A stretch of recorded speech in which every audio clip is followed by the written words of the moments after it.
C'est très difficile de recruter pour moi. Pourquoi? Parce que souvent des gens ont des diplômes, ils ont de l'expérience, mais ils ne sont pas flexibles. Aujourd'hui, quelles sont pour toi les compétences qui sont les plus importantes? Quand quelqu'un se connaît très bien et a une idée très claire de ce qu'elle veut faire, l'échec n'est que temporaire. Les gens se comportaient avec toi comme tu te comportes avec eux. Et j'ai compris que ça marchait le plus avec les jeunes. Tout à fait.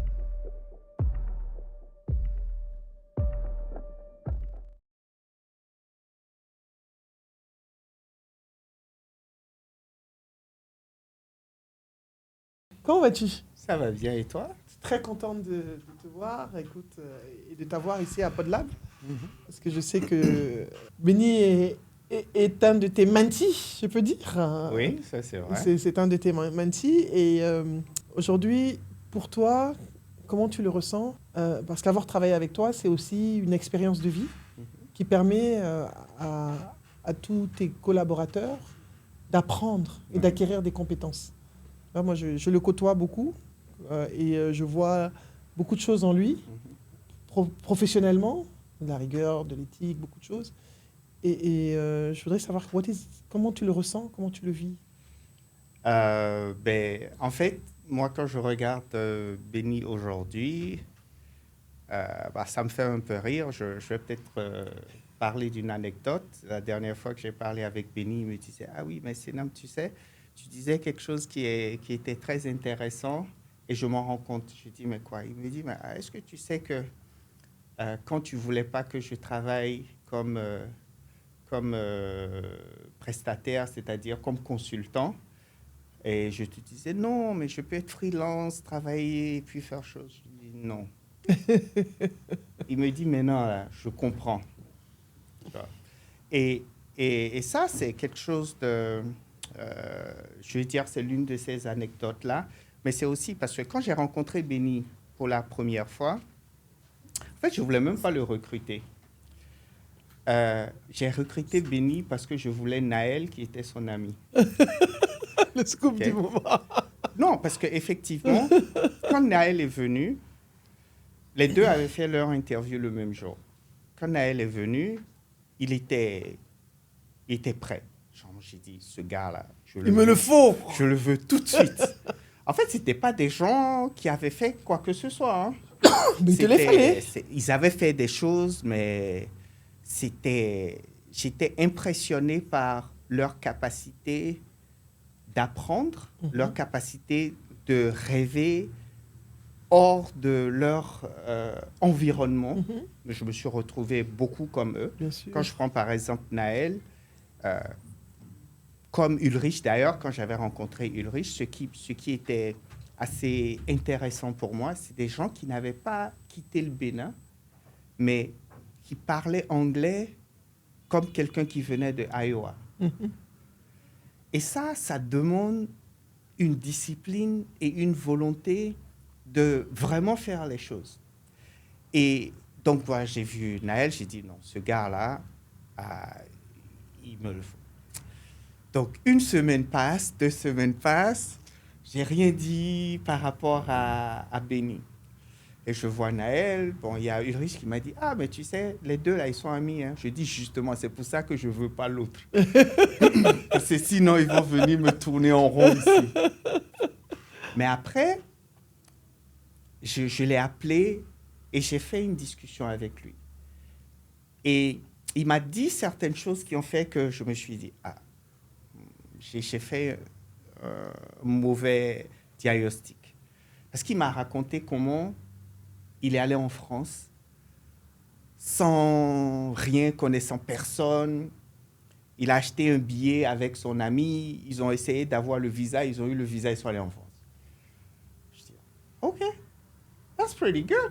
Ça, c'est vraiment quelque chose d'intéressant. C'est le type de personne qu'il faut. Parce que quand tu y penses, quand tu es dans un environnement comme celui-ci, combien de personnes se disent, I have options. Like, I can go learn something. Et puis, il est allé en France, il n'est pas resté là-bas. Pourquoi il n'est pas resté là-bas? Il est revenu, et il est revenu dans un environnement où, moi, je l'ai connu. Donc, après, commencé à bosser. Et ce que j'ai compris, d'abord chez lui, je me souviens, hein, aujourd'hui, il est expert en marketing et tout. Quand il a commencé à lancer ses cours de copywriting et tout, je riais chez moi seulement. Je riais. Parce que la première fois que Benny a écrit quelque chose, je dis, what is this? Genre, I was really hard on him. Je ne sais pas s'il s'en souvient. Ensuite, quand il a écrit son premier post de Facebook, ensuite, je lui ai dit, mais va faire du post, un truc. Guy was like doing stuff. I'm like, OK. Il y avait quelqu'un, j'ai dit, non, il faut montrer à Benny comment on fait ça. Aujourd'hui, là, c'est lui qui peut nous former, qui nous forme même. Mais ça fait plaisir. Mais pourquoi? C'est-à-dire que ce que j'ai découvert chez lui, c'est que quand tu lui montres quelque chose, lui-même, il devient expert dans la chose parce qu'il se documente. Et ce qu'il a fait avec Kudizi, qui était la start-up sur laquelle on travaillait, qui était énorme, c'est que entre la période dont je parle, qui est une période assez courte, il a fait quelque chose vraiment d'extraordinaire, c'est qu'il a pu, pour un produit qui n'existait pas encore et qui était encore assez immature, développer une communauté où les gens voulaient acheter un produit qui n'existait pas encore. Ça, c'est puissant. N'est-ce pas? Ah non, c'est powerful. Voilà. Et donc, quand je regarde ce qu'il fait aujourd'hui, ouais, voilà, c'est avec beaucoup de fierté. Mais je lui ai dit la dernière fois qu'il serait bien de retourner l'ascenseur. Parce que dans nos environnements, s'il n'était pas passé, par exemple, à Kudizi avec moi, travailler dans un environnement où end-to-end, on te montre comment est-ce qu'un produit est fait. Quelle est la rigueur qu'il faut mettre dedans? Il n'aurait pas pu aller aussi rapidement.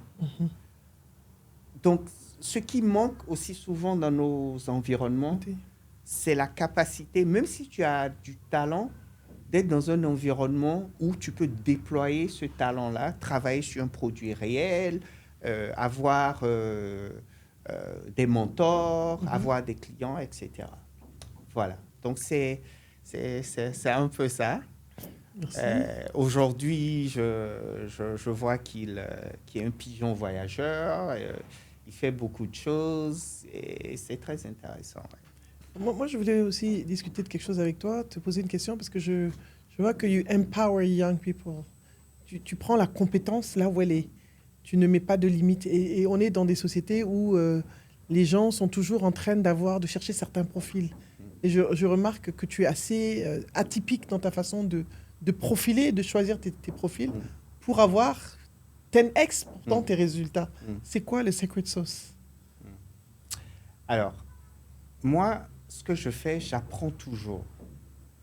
Quand je fais des erreurs, j'apprends de mes erreurs.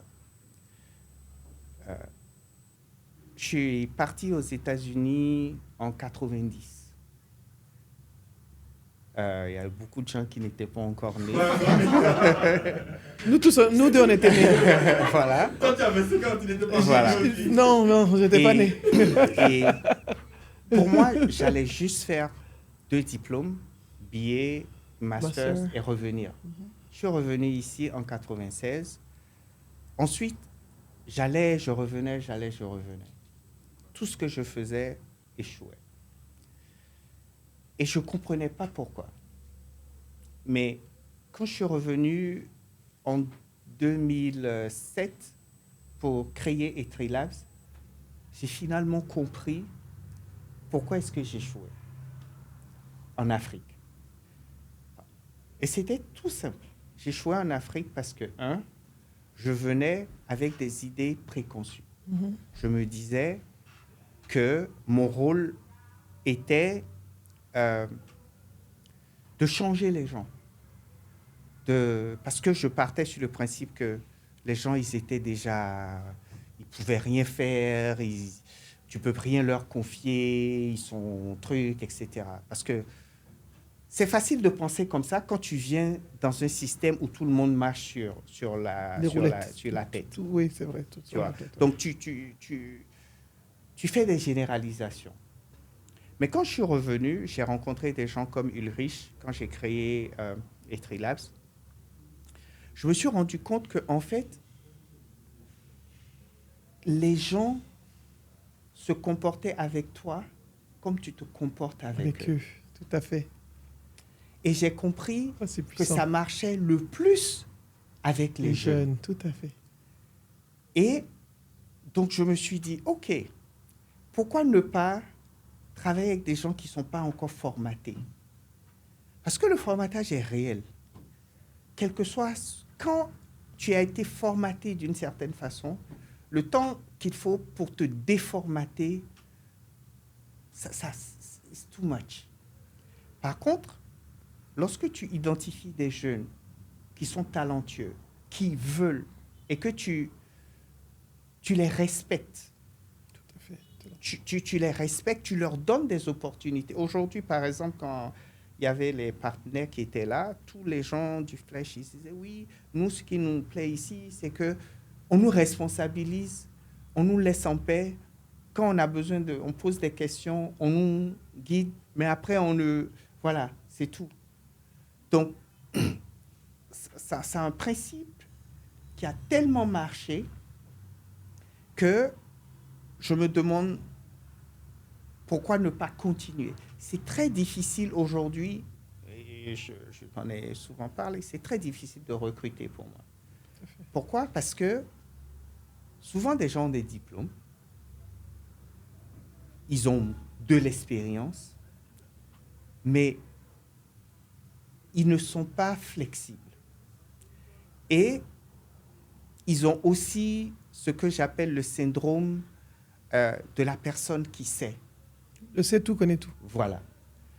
Et donc, quand dans un entretien, par exemple, quelqu'un me dit « Oui, ne vous en faites pas, moi, je sais faire ci, je sais faire ça. » Tu sais te dire, c'est gâté, il ne sait rien faire en Moi, général. je n'écoute même plus. Gâté. Je ne t'écoute plus. Wallahi. Je ne t'écoute plus. Tout ce que je vois, c'est seulement des problèmes. Jusqu'à maintenant, des gens comme Ulrich, les gens comme FIFA. FIFA, quand je l'ai connue, elle avait 18 ans, 17 ans.